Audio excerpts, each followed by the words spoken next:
Assalamualaikum warahmatullahi wabarakatuh. Selamat sore dan salam sehat selalu buat sahabat-sahabat petani kelapa sawit semuanya dimanapun berada. Baiklah, saya ucapkan selamat datang ya di Inspirasi Berkebun Kelapa Sawit. Baik sahabat semuanya, kali ini saya akan membahas tentang pertumbuhan sawit yang tidak normal ya. Pertumbuhan sawit yang tidak normal seperti di depan saya ini. Bukan bibitnya ataupun bukan sawitnya yang tidak normal ya, tetapi pertumbuhannya tidak normal. Pertumbuhannya yang tidak normal ya, seperti ini. Jadi kalau soal bibit, ini memang bibit unggul ya, bibit bagus. Ini bibit dari yang Ambi.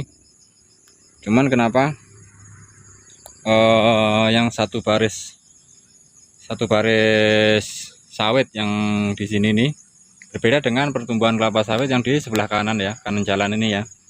Ini posisinya di pinggir jalan. Ini jalan produksi ya. Jadi terlihat sekali perbedaan antara sawit yang sebelah kanan dengan sawit yang sebelah kiri ya. Terlihat sekali. Kenapa berbeda seperti ini? Ini padahal sama-sama perawatannya sama. Ini karena satu pemilik ya. Sawit yang sebelah kanan ini sama pemiliknya dengan sawit yang sebelah kiri. Cuman kenapa pertumbuhannya sangat jauh sekali perbedaannya. Bibit pun sama ini bibit sama dengan yang sebelah kanan ini. Jadi yang sebelah kanan ini terlihat hijau ya, terlihat hijau, pertumbuhannya bagus. Nah itu sangat jauh kalau dibanding dengan yang sebelah kiri. Nah sebelah kiri ini daunnya kuning ya, kuning semuanya. Pelepahnya pun ikut menguning. Bahwa sebenarnya pelepahnya itu jenis bibitnya itu bukan pelepah kuning ya. Batangnya mengecil, daunnya warna kuning, pelepahnya juga kuning. Dan tunasnya pun tidak mau menghijau. Dia tunasnya pun hijaunya hijau apa ya?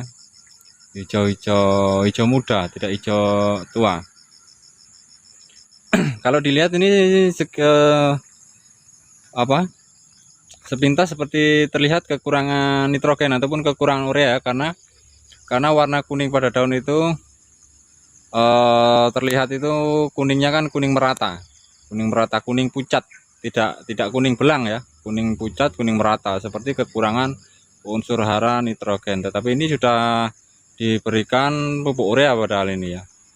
Sama, ini juga diberi urea, ini pun sama. Jadi intinya kenapa yang sebelah kiri ini bisa menguning? Kalau kita mengupas sejarah ya, ini adalah lokasinya juga dekat bangunan irigasi ataupun tali air. Jadi dahulunya ini posisi tanah ini sebenarnya posisinya itu membukit ya. Jadi posisi tanah itu bukit dulunya. Nah seperti yang di atas itu ya. Ini dulunya bukit, habis itu di teras, dibikin sistem terasan dengan alat, dan sistem terasannya seperti ini ya. Jadi posisi tanah itu tergali secara dalam. Dan kondisi tanahnya itu yang sekarang ini adalah posisinya dulu itu berada di permukaan tanah yang berkedalaman ya, itu sekitar 7 atau 8 meter ya.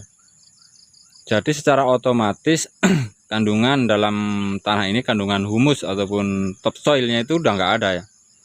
Jadi kandungan topsoilnya ataupun humusnya itu udah nggak ada.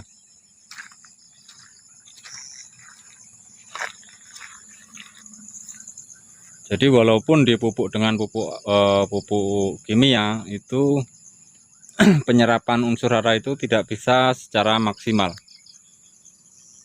Kenapa seperti itu? Karena memang untuk pertumbuhan sawit ini, itu tidak punya kekuatan. Artinya dalam akar itu tidak punya kekuatan meresap ataupun menarik unsur hara yang tersedia, itu pun tidak ada kemampuan. Jadi pada dasarnya tanah ini tidak mampu mengikat unsur hara yang diberikan ya. Jadi walaupun diberikan pupuk kimia, tetapi kondisi tanah itu tidak bisa mengikat unsur hara yang diberikan. Jadi otomatis unsur hara itu seakan-akan sia-sia, jadi tidak terserap oleh akar-akar kelapa sawit tersebut. Jadi intinya itu ya, memang kondisi tanah ini dulunya memang berada di kedalaman yang memang benar-benar dalam ya, karena dibikin sistem parit ataupun ini ya apa pengairan, sistem pengairan ataupun parit. Jadi kondisi tanah yang dulu itu memang benar-benar bukit dan diteras memakai alat berat ataupun ekskavator. Jadi dan sekarang pun ditanami kelapa sawit seperti ini jadinya. Jadi memang benar-benar bahwa tanah yang berada di kedalaman itu memang tidak mempunyai unsur hara sama sekali, dan humus juga yang terkandung itu sudah nggak ada ya. Jadi sebenarnya untuk menanggulangi hal seperti ini dibutuhkan organik yang cukup tinggi ya. Bisa diberikan kompos, bisa diberikan kohe, ataupun bisa diberikan janjang kosong. Karena yang dibutuhkan ini memang benar-benar organik untuk memulihkan kondisi tanah agar topsoilnya itu tercukupi, agar memang benar-benar tanah itu mengandung humus yang sesuai. Kalau kita lihat lagi yang sebelah kanan ini berbeda ya, berbeda. Kalau sebelah kanan ini kondisinya memang tanahnya normal, artinya kondisi tanah itu tidak dibikin terasan ataupun tidak ada penggalian waktu sebelumnya. Jadi posisi keadaan tanah itu normal. Tetapi kalau yang di sini ini memang kondisinya memang terlihat sepintas itu tanahnya itu terlihat hitam ya. Padahal sebenarnya kalau digali dikit aja itu udah sebenarnya itu tanah-tanah apa ya, tanah napal. Kalau kita bilang itu tanah napal ataupun tanah padas. Tanah padas ya. Jadi memang benar-benar pertumbuhannya itu tidak bisa berkembang sama sekali. Jadi satu-satunya cara untuk memulihkan sawit yang seperti ini dan dalam kondisi dan dalam keadaan tanah yang seperti ini sebenarnya itu ditingkatkan lebih banyak ataupun lebih besarnya itu organik ya. Jadi pupuk organik itu yang seharusnya ditekan secara maksimal, karena dia memang benar-benar membutuhkan organik yang cukup tinggi untuk mengembalikan topsoilnya yang sudah hilang ya.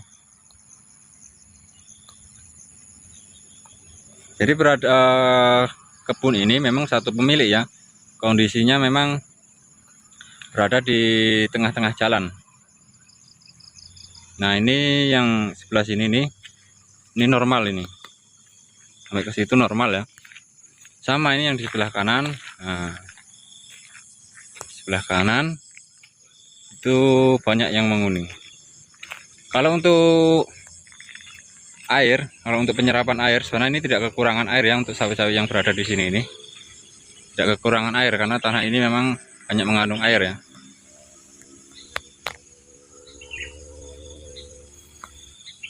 Jadi itu ya sahabat semuanya, mengapa kedua